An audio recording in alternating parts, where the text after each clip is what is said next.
Hi, I'm Katie. I'm a wife, I'm a mom, and I work full time. I love makeup and skincare. I truly believe every single woman wants to look and feel her best, and I have the tools and the resources to help you get there.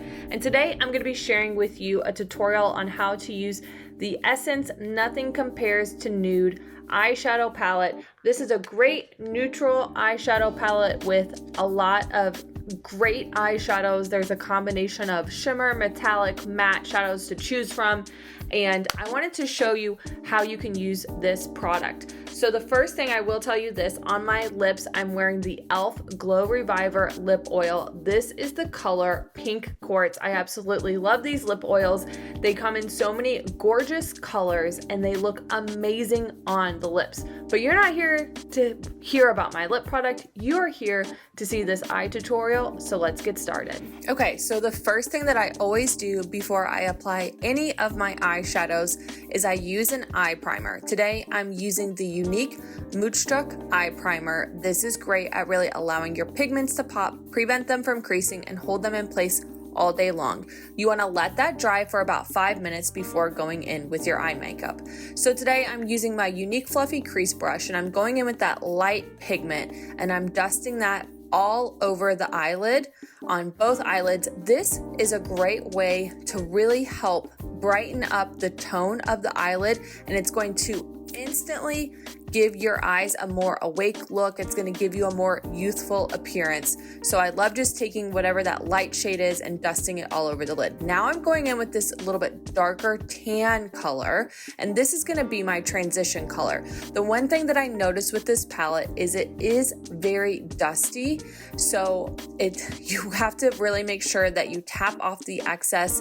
And what I'm doing is that, again, I'm using that fluffy crease brush and I'm going in the outer corner and up into the crease, and this is going to serve as my transition color. What I do is I start with just a little bit of pigment, and then as I build that base, then I can add more color and definition depending on the type of look that I want to create. Again, very dusty palette.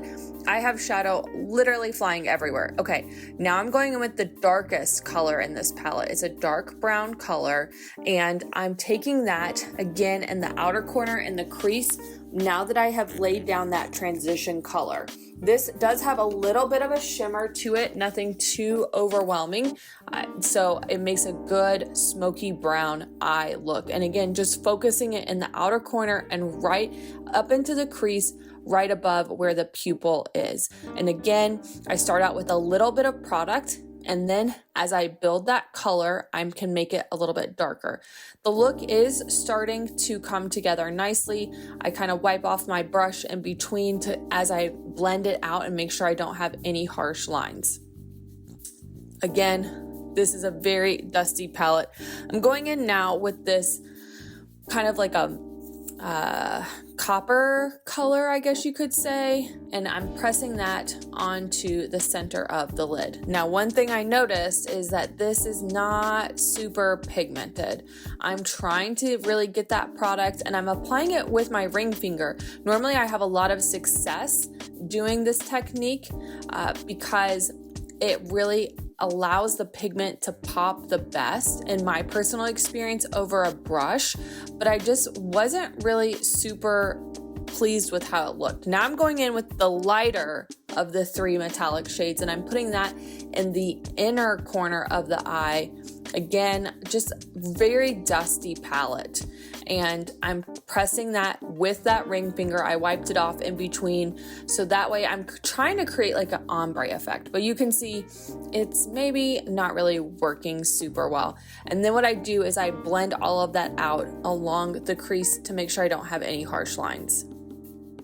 Okay, so that's the tutorial of one of the many ways that you can use this eyeshadow palette. For me, overall, I felt like the eye makeup look was a little muddy looking, that the palette was really dusty, and I don't know if I would necessarily reach for it all of the time. Maybe if I just wanted to use one or two of the shadows one off, but again, I'm not super crazy about this eyeshadow palette. I think there are other like cost-effective palettes out there, that give you a little bit more payoff. So there you have it. If you have any questions about this palette, don't hesitate to ask. If you like these types of videos where I do a tutorial and I give you my overall impressions, give me a thumbs up.